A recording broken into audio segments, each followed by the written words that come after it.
महाराज तीनों प्राणी अपनी अपनी जगह पे गए। इधर चलते हैं कलुआ मेहतर राजा हरिश्चंद्र पे क्या करवाता है, खरीद के ले गया। जो खरीद के ले गया वो काम तो करवाएगा भैया। तो कलुआ मेहतर ने एक गागर दी और गागर देने के बाद में कलुआ मेहतर ने कहा है कि इसे नदी से भर करके लाना है और घर पर के आकर के रख देना, बस तेरा अभी इतना ही काम है। और उसके बाद भैया थोड़े से खाने को सत्तू दिए, वो भी दुकान बता दी, क्योंकि उसका धर्म नहीं जाने दिया, क्योंकि वो मेहतर के घर में रहता था। तो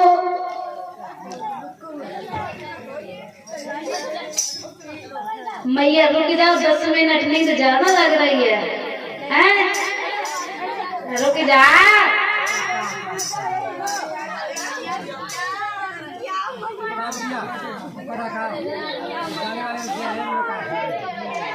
आज महाराज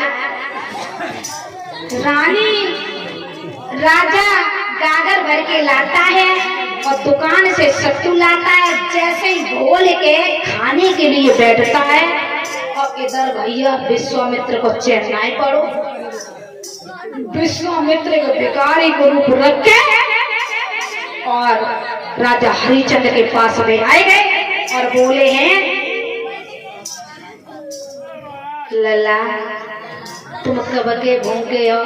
के हम कबो के भूखे ना, हमने तो कल खाना खाओ तो आज मुझे सत्तू मिल गए।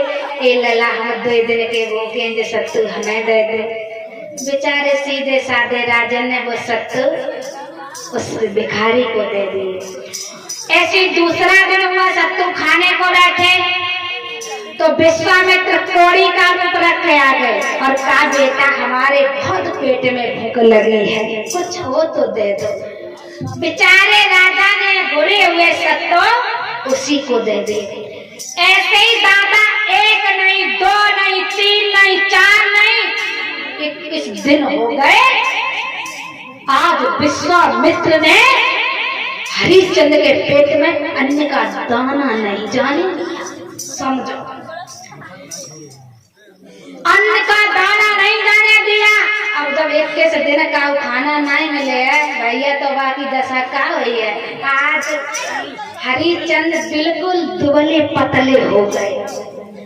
हरिश्चंद्र बिल्कुल दुबले पतले हो गए और जब दुबले पतले हो गए भैया तो गागर लेके चले और भगवान का करिश्मा, भगवान की करिश्मा मैया ऐसी भाई, जादना गागर लेके भी पानी भरन गए भाई घाट पे और रानी तारू भाई घाट पे गई और दूर से जो आत्मा और रानी को देखो तो दिल में थोड़ी शांति मिल गई कि हम पे जब गागर उठते नहीं है और आज मेरी रानी जब गागर उठवा दी है। लेकिन महाराज याद रखना, बनी बनी के चेहरे पे लाखों निशान होते हैं और जब बनी बिगड़ जाती है तो दुश्मन 1000।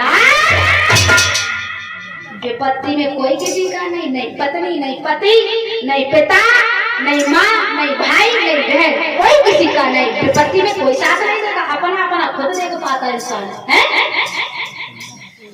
आज महाराज जब रानी घाट पे पहुंची तो अपने पिया को देखो कि महाराज तुम, रानी में पानी भरने आया तो राजा ने कही, रानी से तुम क्या करना आई है घाट पर? रानी ने कही, स्वामी हम पानी भरना है, ब्राह्मण जी ने भेजो है पानी भरने को। तो बोले, रानी एक बात पूछे बताइए। के हाँ साजन बताइए कि हमारा लला कैसे रात है? बच्चा प्राणों से प्यारा होता है पिता के लिए। कहा, रानी हमारा लला कैसे रहे? तो रोता होता तो नहीं है? तो रानी ने कही, स्वामी खेलता रहता है, कभी कभार तुम्हें याद करके बहुत रोता है, तो मैं उसे समझा देती हूँ कि पिताजी तेरे कहीं गए हैं लल्ला, तो नौकरी करके घर पे वापस आ जाएगी, तो चुप जा जाए। तो रानी ऐसा करो, ज्यादा देर हो जाएगी, तुम्हारा मालिक तुम्हें डांटेगा।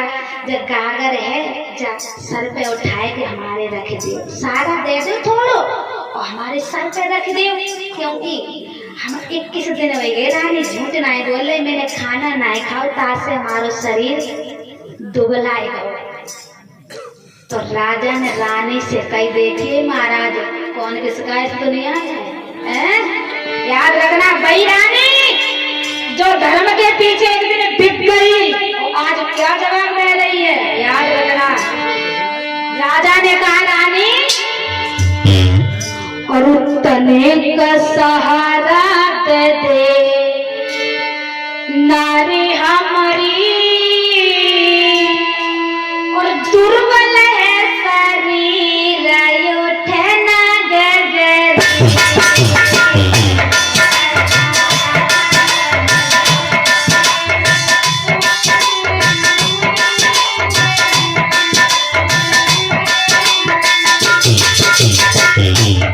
राजा ने कहा रानी थोड़ा सा सारा लगा दो, ज्यादा नहीं, शराब का सारा लगा दो, उसी सारे से जाकर हम करते रख लेंगे अपने घर पहुंच जाएंगे। रानी बोली बोला। तो राजा ने कहा सुनो रानी तन्ने का सहारा दे नारी हमारी दुर्बल है शरीर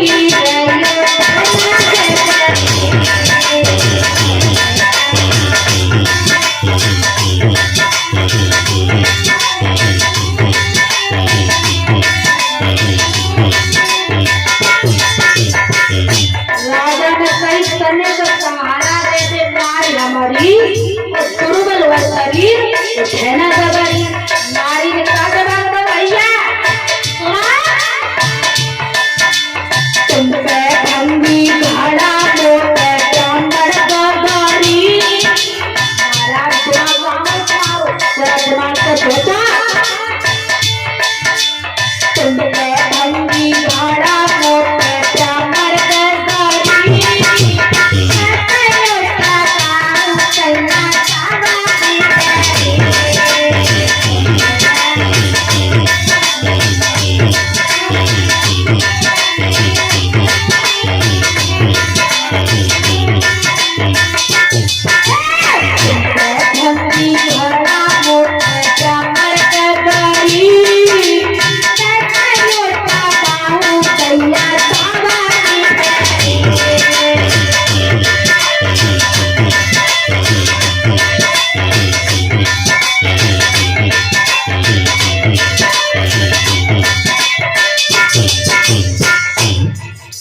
रानी ने जवाब दिया पिया तुम पे मेहतर का घड़ा है हम पे ब्राह्मण का घड़ा है।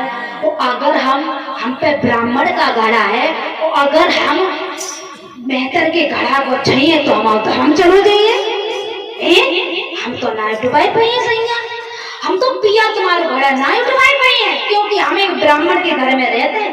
तुम्हारा घड़ा चाहिए हम चलो जाए धर्म तो हम तुम्हारा घड़ा नहीं उठवा पाएंगे और एक पति के नाते हम तुम्हें उपाय बता सकते हैं। तो राजा ने कही बारी रानी मन में सोचा का नहीं कि तुम वही हो जो एक दिन हमारे संग बाजार में बिक गई। फिर राजा ने कही रानी है ना हमारे तुम्हारे अलावा कोई है ना, चुपके से उठवा दो कोई नहीं देख रहा। रानी ने कही ना भगवान देख रहा है हम अछूत हो जाएंगे। तुम इस समय भंगी मेहतर के घर में रहते हो हम नहीं उठवा पाएंगे। राजा ने कही तो चलो उपाय बताओ। उपाय का बताने जा रहे महाराज। रानी ने कहा है तुम नदी पानी के अंदर घुस जाओ और पानी के सहारे से धीरे धीरे गागर उठा और गागर उठा के सर पे रख ले और चले जाओ अपने नौकर के घर पे, अपने मालिक के घर पे चले जाओ गागर को रख कर। इतना कह के रानी चली गई। और भैया महाराज ने ऐसा करो जैसे तैसे गागर उठाए पाई और जो नदी के बाहर निकले ऐसी ठोकर लगी महाराज गागर के बीच टुकड़ हुए, गागर फूट गई।